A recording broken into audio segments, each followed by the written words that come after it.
Oh,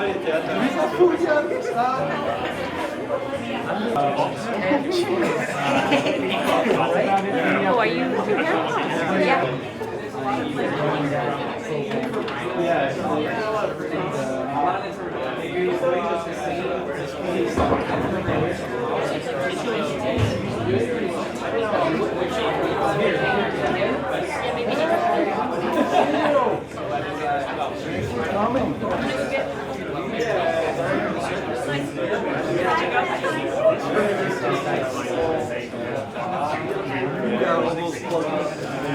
There's only 2 plugs right now. There's only 2. I've got a.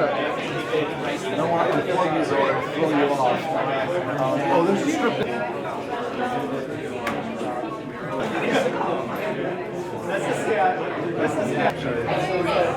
Make it official.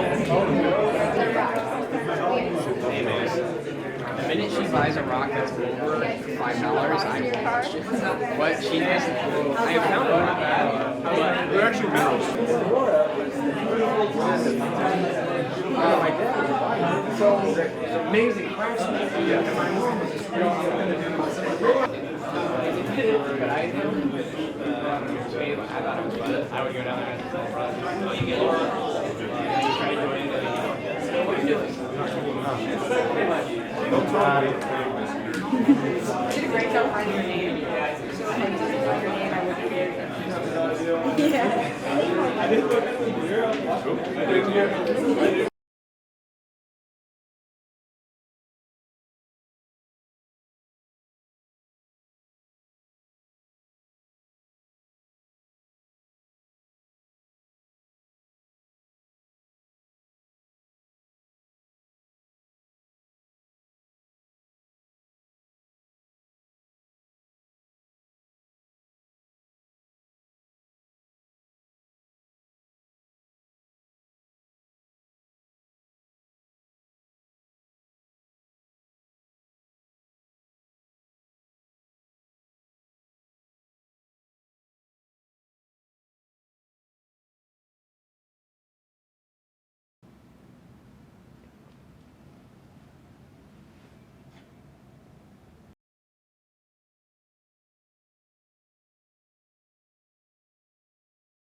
Testing 1, 2, 3. Hey everyone!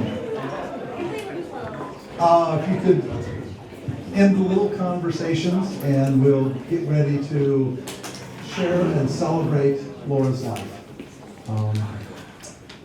I've got some family members who've said that they would like to share some stories that they remember about Laura. You know, one of the things is we knew Laura at Purdue as a faculty, as a colleague, as a mentor, as someone who could tell you sand more. And we didn't know the family side of Laura so much. Some of us did, but most of us didn't. And there's so many stories about Laura that it would be wonderful to hear some of those stories. And the family doesn't know some of the academic side. So we'd love to have some students share some memories of Laura and some faculty members to share some of the stories that they remember about Laura. And I don't have like a set program. It's going to be an open mic type thing where we can share. It might go for a half hour. I won't let it go more than an hour, just because we could be here really, really late. And then at the end, we'll sing Amazing Grace. And then there's a fair amount of food left. and we can just stay here and talk, share memories. There may be some students headed to Harry's afterwards. I don't know, this might be just rumor, but there is that possibility that there may be some students headed there. And we have different generations. There's people who graduated 2 years ago, people who graduated 5 years, 10 years. Do I have anyone from the 90s that had Laura as a teacher? I'm just curious. Anybody from the 90s? Andy Warhol here says yes. So this is Kevin, Laura's husband. And Nancy, didn't you have Laura in the 90s? You didn't. Okay. Okay. So how about the early 2000s? Do we have any students from the early 2000s, pre-2010? 1, 2, 3. And then how about from the 2010s to today? Okay, that's the majority of the students that are here. So I'd just like to open up for family members. Becky, can I pick on you to go first?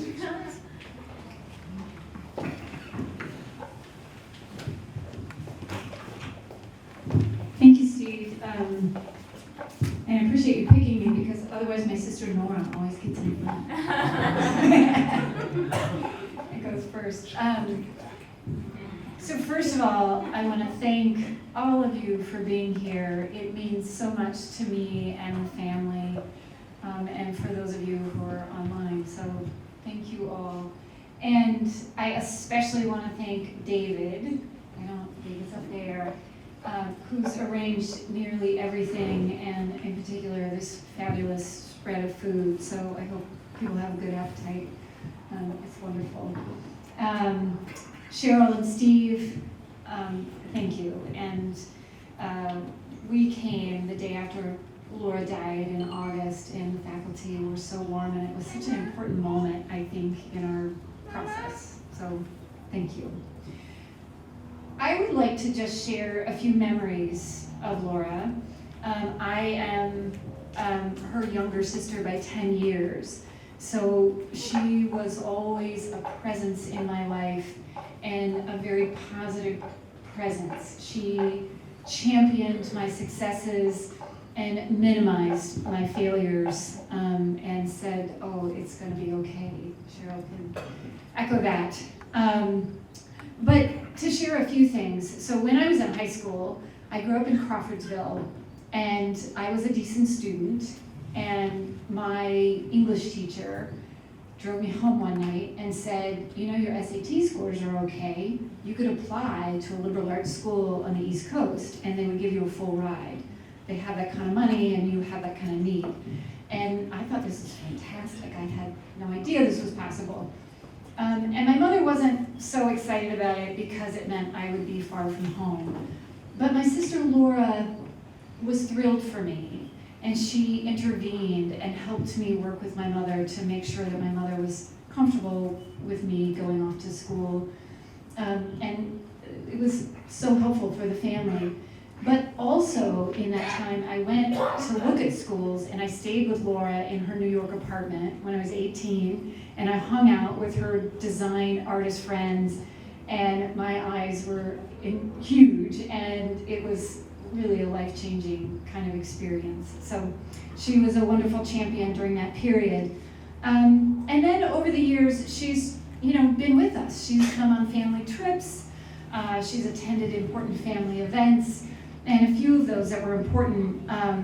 She was instrumental in my wedding. She stood up with me. We had a very small wedding party, and it was my husband's brother and my sister Laura. But more importantly, she made 120 knot rolls. So she was interested in knots in her art, but also she was making bread and figuring out how to knot the bread. And she made 120 for the wedding, which was quite a feat. She came to my son's bar mitzvah, and it was particularly poignant because our brother Rob, who is the most fit person I've ever known, decided to have a heart attack because he hadn't had enough water during a run, which we learned of right before the bar mitzvah, and of course I was terrified, but to have my sister there in that moment meant everything. My brother Rob is fine, and my son is fully bar mitzvah and did a fantastic job. And then there was a funny event where one of my nieces got married, and my family, the 5 of us, were trying to get a family photo with 5 of us.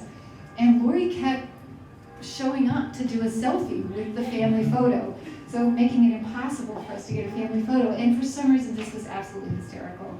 But she was such an important part of those events. And then the last memory that I wanted to share was this June 18th and 19th.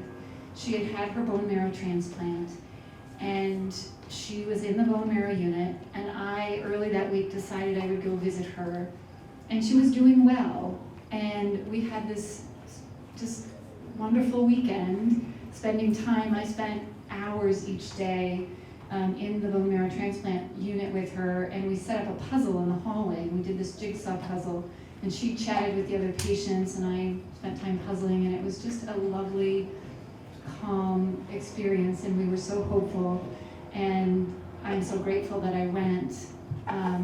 Because she was so positive and had such a good outlook. So it was an important memory that I have. So I'm glad I got to do that.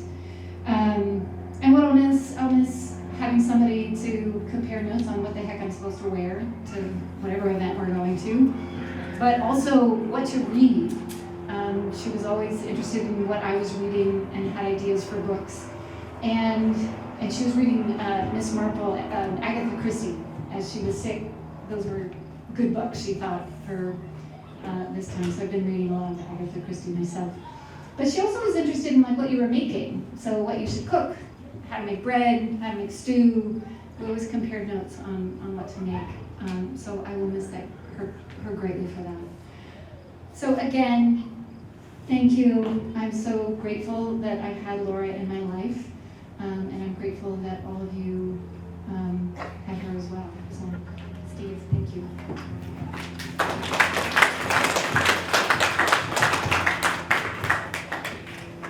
There's also this confusion, is it Laura or is it Lori?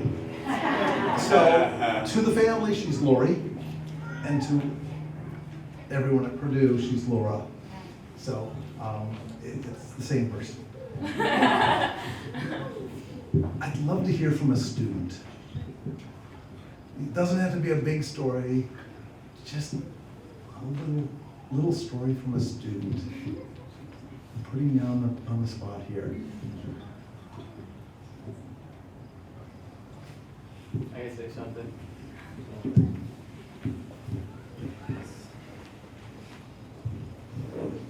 Yeah, so Laura was definitely one of the most inspirational, and I would say, what was it? She was inspiring, not so much to academics, but what you were interested in.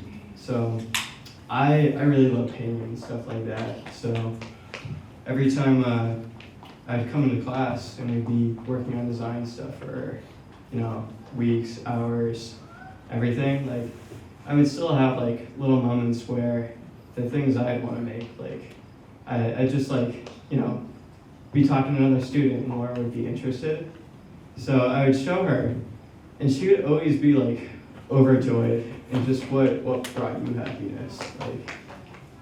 She was just, yeah, she was a great teacher.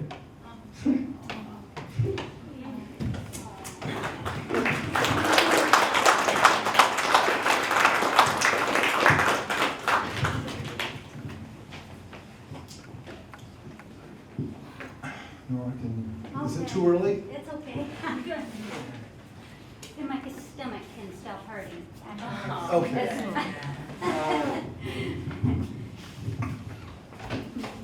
Hi, I'm Nora. I'm Lori's younger sister as well, by 5 years.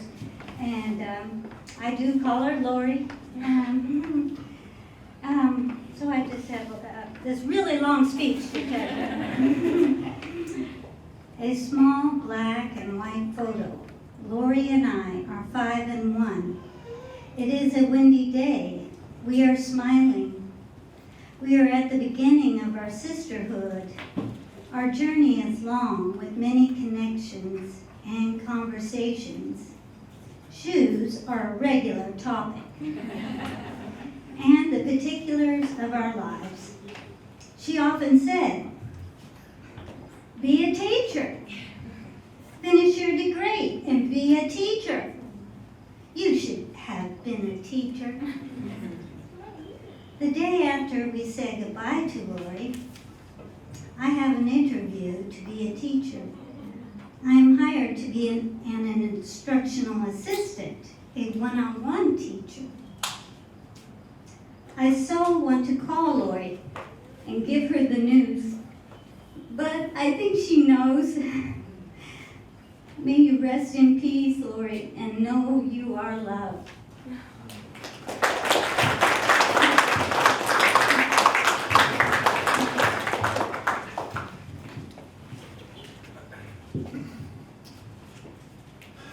I'd love to hear from a faculty member.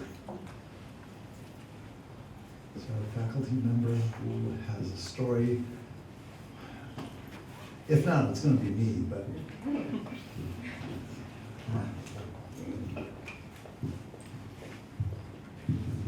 Hi, my name is Eva, and I'm faculty from Department of Forestry and Natural Resources.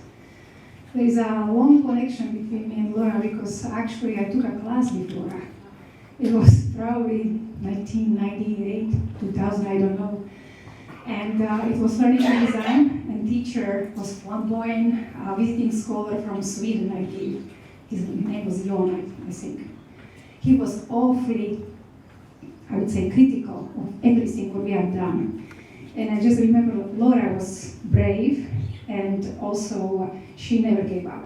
So that was wonderful that she always had this passion for whatever she was doing, and she just told me, just scribble the letter, scribble some kind of something, and make it big, and just play with it over and over until it will just make sense and it will be yours.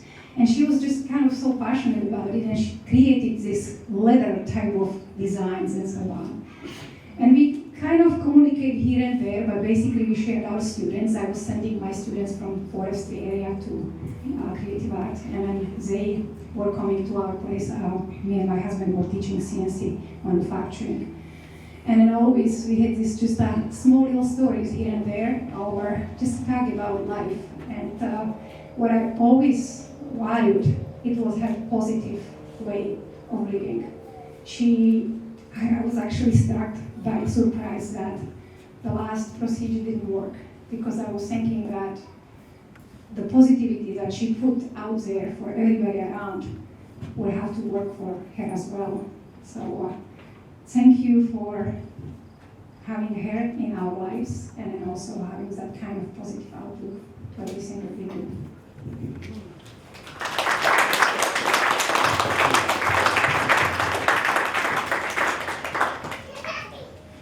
Now, this is going to be a really tough ask.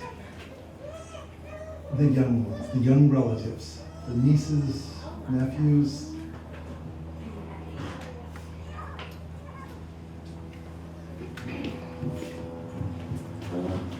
Hi, I'm Sarah. I'm Lori's niece. I'm Nora's daughter.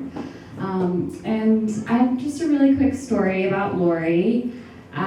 She came to visit a few summers back, and I was married to someone at the time, and they were a lot cleaner than me. And so, I was like, all right, my Aunt Lori's coming over, and to that person, that meant we needed to scrub the house down as if nobody lived there. And I was like, let's vacuum and mop, and we're good. And I really thought they were going overboard, but I was like, whatever. So, then my Aunt Lori comes in, she's looking around, she's like, your home is nice, it's clean.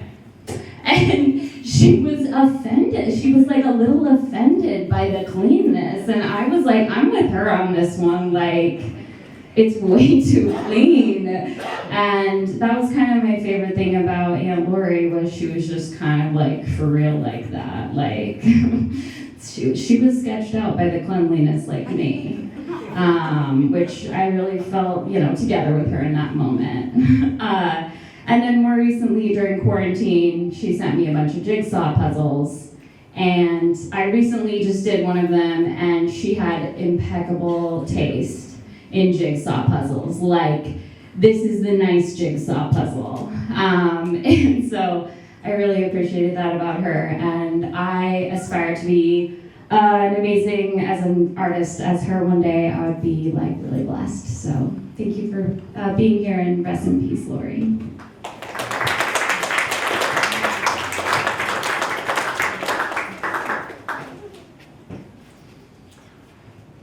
I'm not sure who's next. There's some other family members that haven't shared yet that I know want to share. Yes.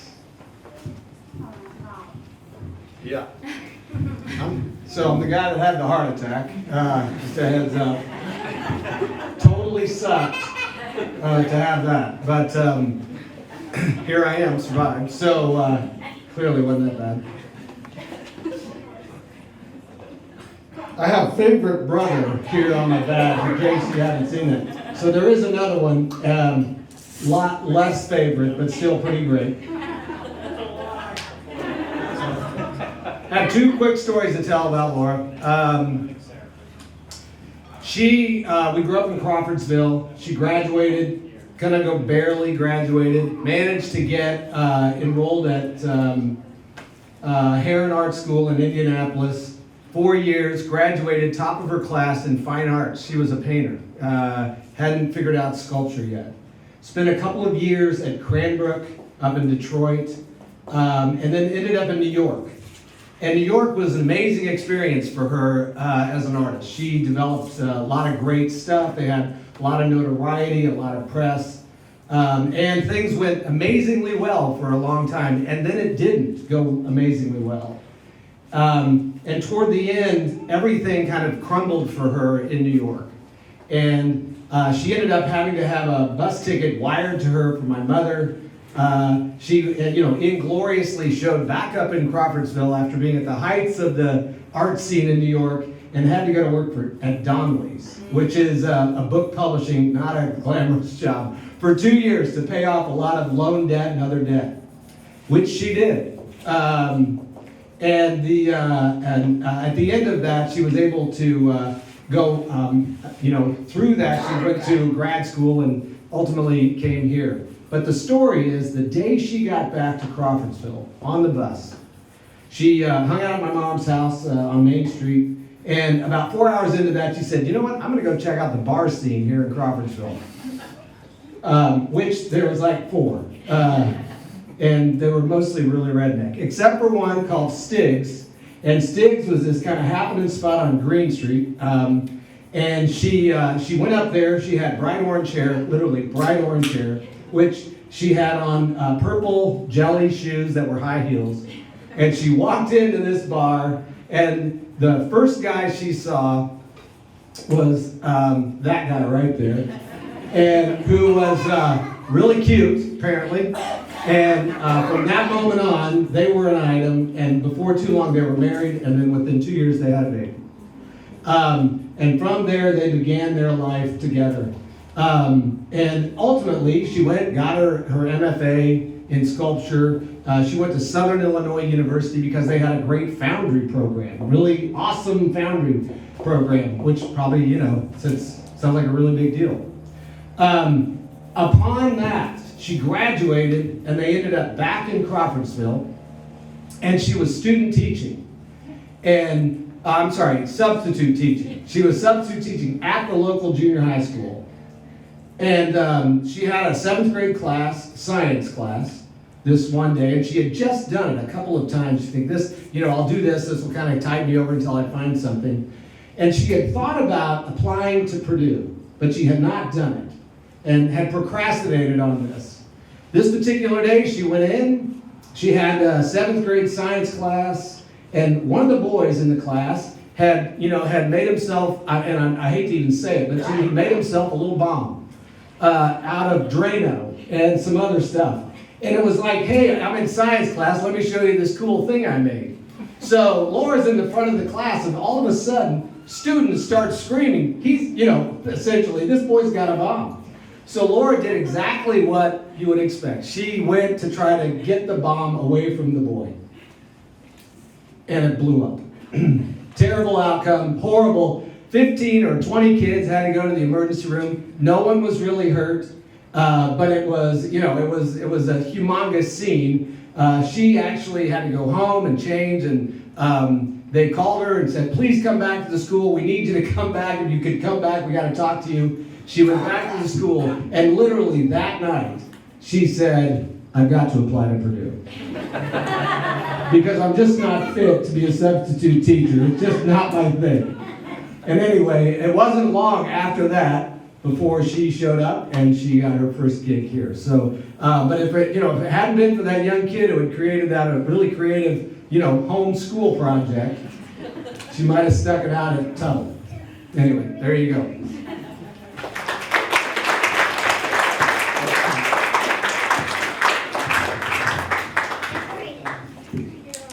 I actually remember that in 1992, I don't remember the bomb, but I remember her coming to Purdue. She got invited to give a lecture. It wasn't by me, it was one of the other faculty members, and I sat in this. And this was the day and age of slides. For the students that are millennials, slides are these little square cardboard things with film in the middle, and you send a projection through it, and you can see the image. She did a slide presentation, and I was blown away. I was like, wow, and she's from Crawfordsville? So anyway, the next year she was hired as a visiting lecturer, and then shortly after that she decided, industrial design is where my heart is, and she decided to come here and go through the grad program.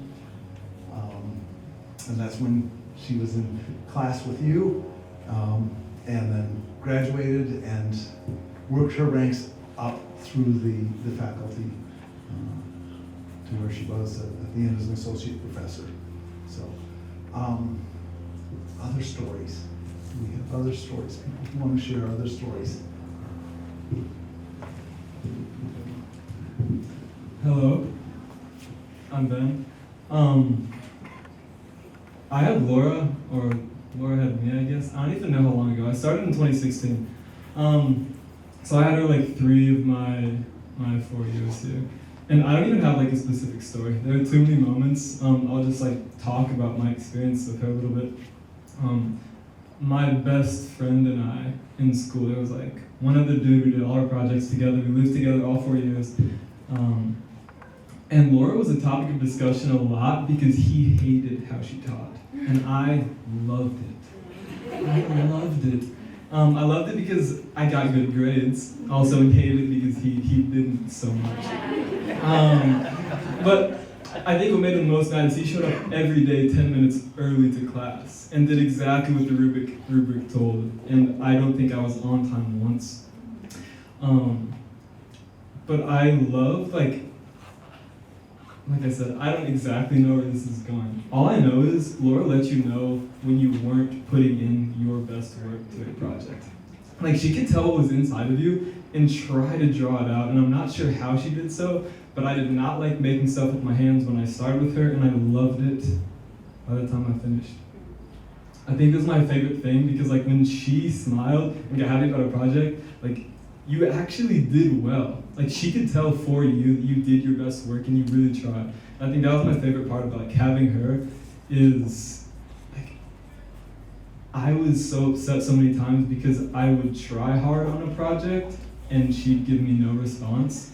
It wasn't until, like, I pulled something out of me, some passion in me that I didn't know I had, and put it into my work. Like those nights that I stopped thinking and just started doing, that she, like, commended me for my work. And I think there was just something so beautiful in that, and she became someone that, like, stayed in such a high place in my academic career here, as a mentor and just like an inspiration. So it's like kind of what I have to say. Yeah, thank you guys all for being here. And the story's amazing. So, yeah.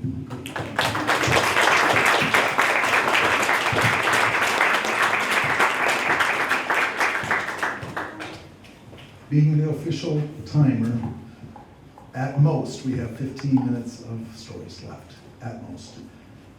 Are we done? Do we have some? Oh, there's one down there. Oh, Kevin? Yeah.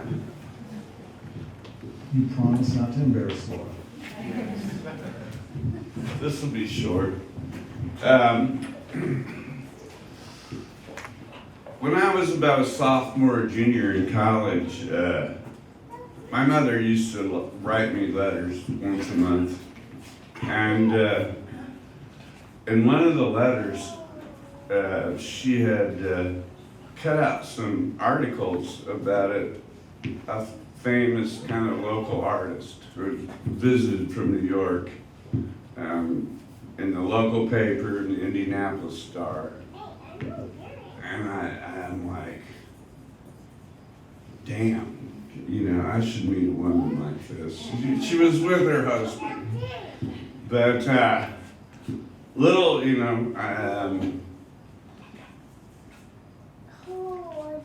when I got out of college, I joined a carnival and traveled for the summer. And I came home on my birthday. And I lived in Crawfordsville for 1 year.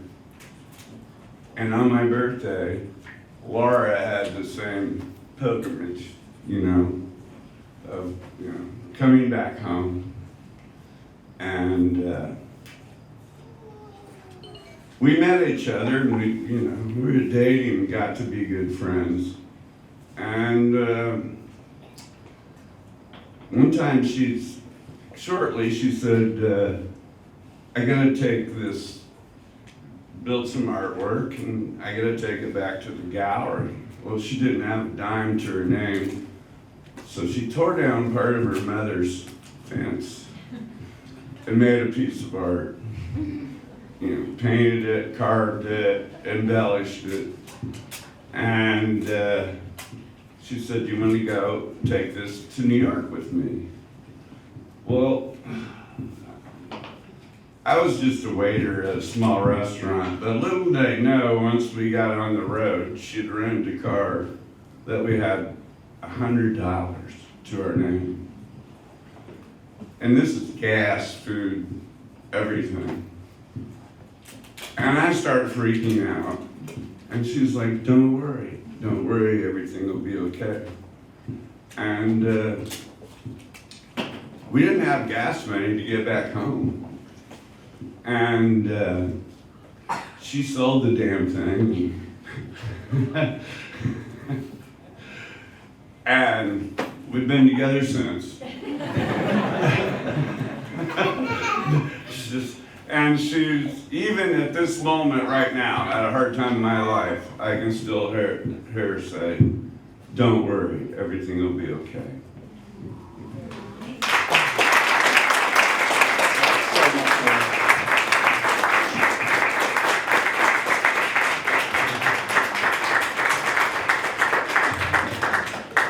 Thank you, Kevin. I saw a hand down there. Come on.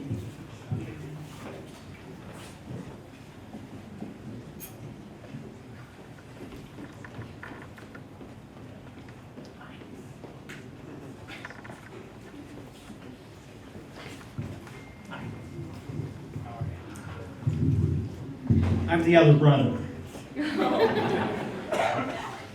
I've got a different perspective. Lori was 3 years younger, and so, and through life, you know, we've been totally different. I got an MBA from IU and went to Purdue and got an industrial engineering degree. And so anyway, and my mother, you know, as you know, was an artist also, so I really never understood it. But anyway, let me tell you what it was like to wake up or to grow up with Laura. You know, she was just kind of a pest. She put poison ivy under my pillow. And now I know that it was her cousin who prompted her to do this. So, but then also, she gave me a civics lesson. We used to go to the movies together. Mom and Dad would send us to the movies Saturday afternoon, always on Saturday afternoon. And it cost a quarter to get in, and a dime for the popcorn. And they were always cowboy movies. So after a while, we went one time, and I had the ticket from last week. And I didn't have a lot of experience in life, but I thought, well, shoot, I'll just go and give them that ticket. And so I walked up, and Lori said, "You don't have a ticket, Alan. What are you doing?" So that stuck with me, and so I've been a better person since then. And so, you know, I don't have any stories of Lori. I'm sure that she was encouraging at some point, you know, but I don't have a lot of stories like that. She was just my younger sister, but as she became, and so we always loved each other, and we always talked over the phone, but just didn't have a lot in common. But as she became ill, and it looked like she was going to be getting a transplant. And just as a note here, I had a kidney transplant 22 years ago. So anyway, we had something in common. We talked. We had some of the best conversations that we'd ever had.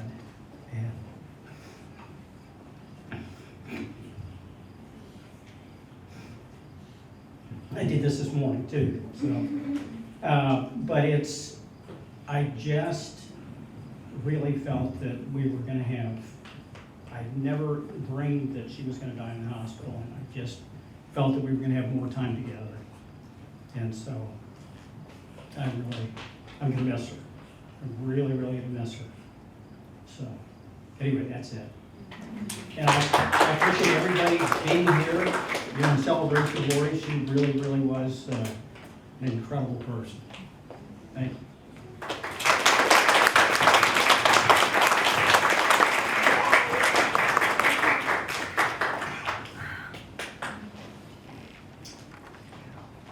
Cheryl, you said you weren't going to share. Hi everyone, Cheryl. I'm industrial design professor here. I've been here 13 years. That's also 13 years being with Laura. Sorry, I tried to do my best job. I want to say, because I'm teaching interaction design, he is teaching furniture materials. We don't have too much collaboration in terms of teaching. But my office right beside her office, there's a lot of kind of interaction between me and him, me and her, very personal. For example, I come here with a 3-month-old baby. I try to hide behind my door to breast pump my milk. And suddenly one day she bring me a board to hide the window. That's just how she do. And I've been used to let her take care of me, all kinds of perspective. For example, I'm really afraid to drive the 12 people went to Chicago to do our Chicago show. So she drove. I'm really afraid to walk into the back corridors in Wisconsin when we come back from the conference, and she came with me. She's my big sister. She always takes good care of me. Especially recently when she was doing the bone marrow transplant in the hospital, I call her a lot. She told me how much she missed instant noodle.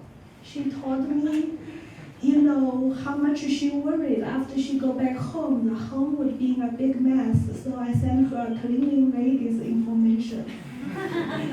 And so the pass away was so sudden for me when I saw Becky's message. And I literally put myself together to drive to Indy to see her departure. Thank you very much for the family, for her heartbeats. It's a very important part of myself. Until very recently, we have the ID faculty meeting. I look around, all the other professors are males. I'm all by myself. Suddenly I realized how big my loss is. But I know at that moment, if Laura is there, she will say, "Oh, Cheryl, don't be silly. You will be all right." Thank you.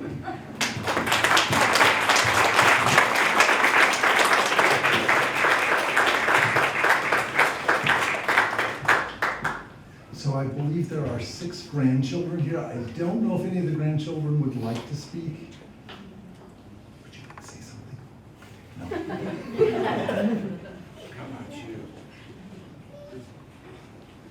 How about other students, family members, faculty, anyone else?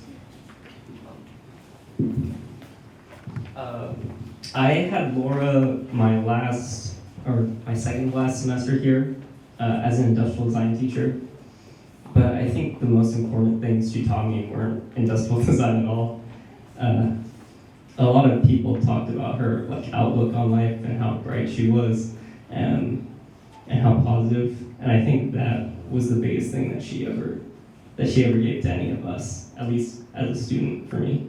I remember we'd come in, share our work, and during that semester, Laura had some very impromptu home renovations she had to do, if you guys remember. And I remember, she would come and she would show me pictures of the tiles that she wanted to get, and she'd be talking to me about the color theory of the kitchen that she wanted to put together, and it was so positive and upbeat, and it was really inspiring to see. So yeah, that was my most fond memory of having her as a teacher.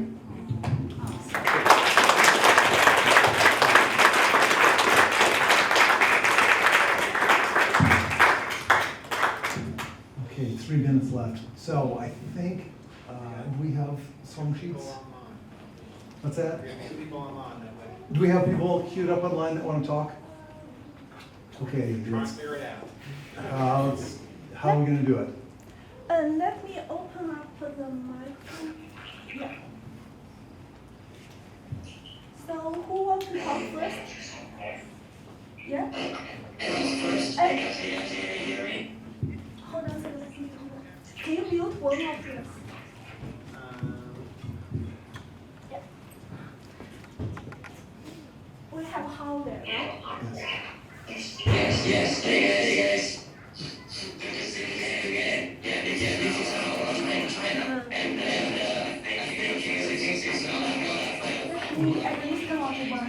From China, telling us in English, believe it or not,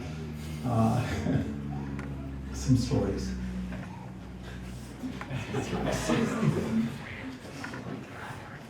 Oh, Mom, I wish we could hear what Hal is telling us.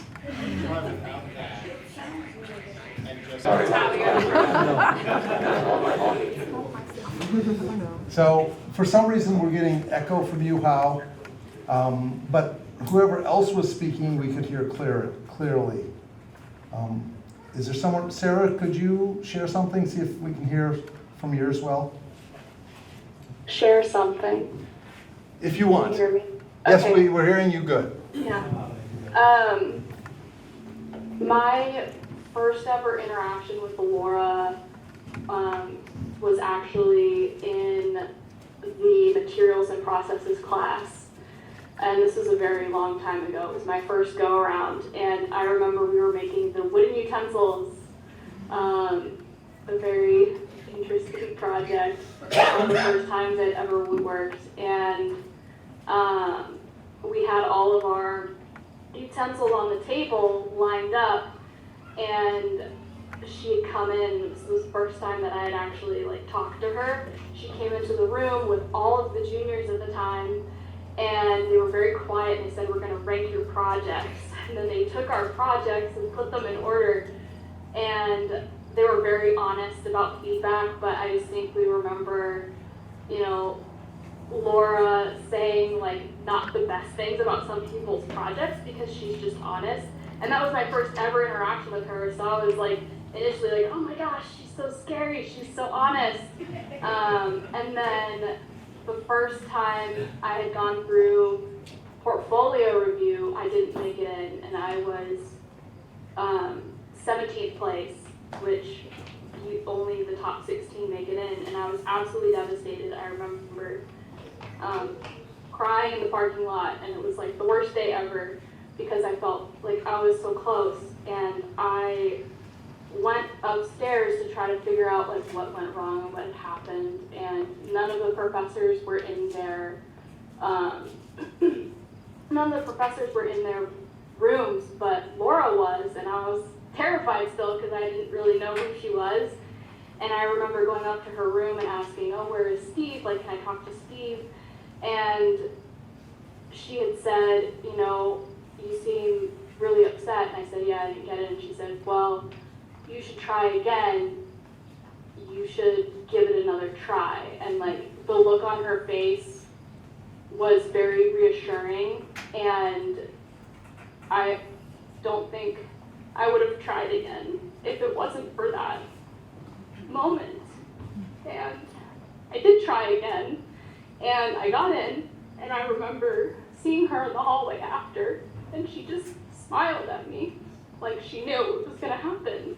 And Ben, I think you had said this, but she always knew what to do and what to say to a student to get them where they need to be.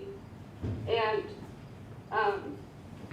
I wouldn't be a designer today if it wasn't for her. So I just want to thank Laura for that. And then another memory, if I can get through another memory, was when our class had first found out that she had gotten cancer.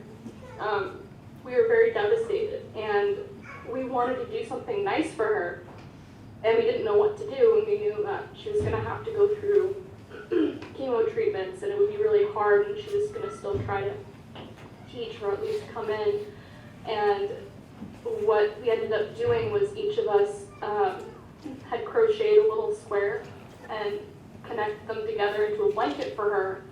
And I remember when she came into the classroom, we surprised her with this blanket, and she just, the look of joy and love on her face of knowing that these were her students and that we're now nurturing her the way that she had nurtured us was one of the most beautiful moments I will always cherish. So, yeah.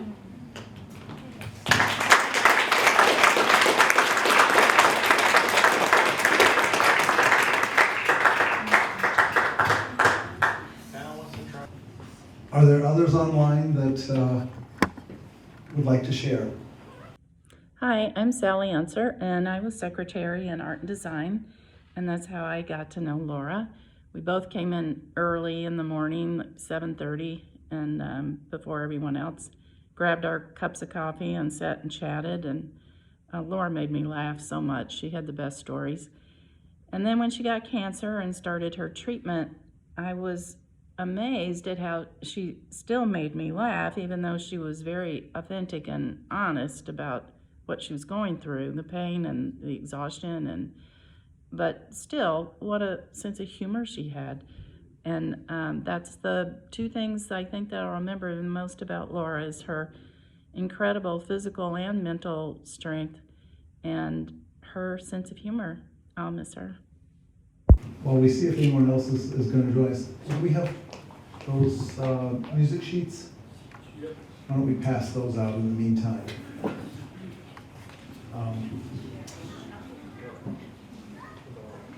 Any others to share memories of Laura? Steve, how about you? Oh dear. So, Laura was known for being direct. We do this utensil tool project, and occasionally those utensils, as the students start to carve them, take on the shape of certain anatomical portions of the male body. And Laura's always the one that just says, come on, everyone knows what it looks like.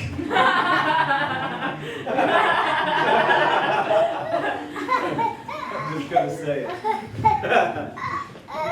That was her to a T. Okay. Hey. Here, pass those around. Yeah. And Did everybody get one? I'm sorry. Everybody got one? Anybody in the outside want one? You want one, honey? Yeah, do that. Okay. Okay. There you go. Yeah, okay. And I believe Rob actually sings on key. I do not. So are you the one that's going to lead? Behind me, it's sad, isn't it? We're desperate. Does anybody know how to sing here? Does anybody at all? Does anyone carry? Besides you, you don't. I know you. You want to come up here and stand by me? We're going to sing Amazing Grace. Okay, so which this, I'm fairly confident, was taken out of a hymn book this morning and then copied. So I want to sing the first and the fifth verses. Has everybody got that? Yeah. Everybody good? This is going to be a big sing-along. We got this on video? Because we're going to definitely want to see this on video. Oh, yeah. It's all going on your Facebook page. I'm a baritone, so we're going to sing it kind of low. I mean, that's it. Has everybody got it? Does that sound good? All right, are you ready? Amazing grace, how sweet the sound that saved a wretch like me. I once was lost, but now am found. Was blind, but now I see. Okay, verse 5. When we've been there 10,000 years, bright shining as the sun, we know less days to sing God's praise than when we first begun. Love you, Lord. All right, good job.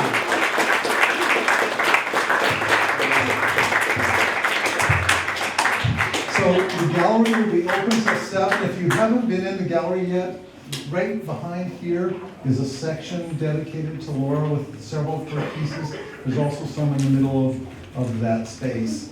So feel free to have some more food, go through the gallery, talk, hang around. Thank you all for coming.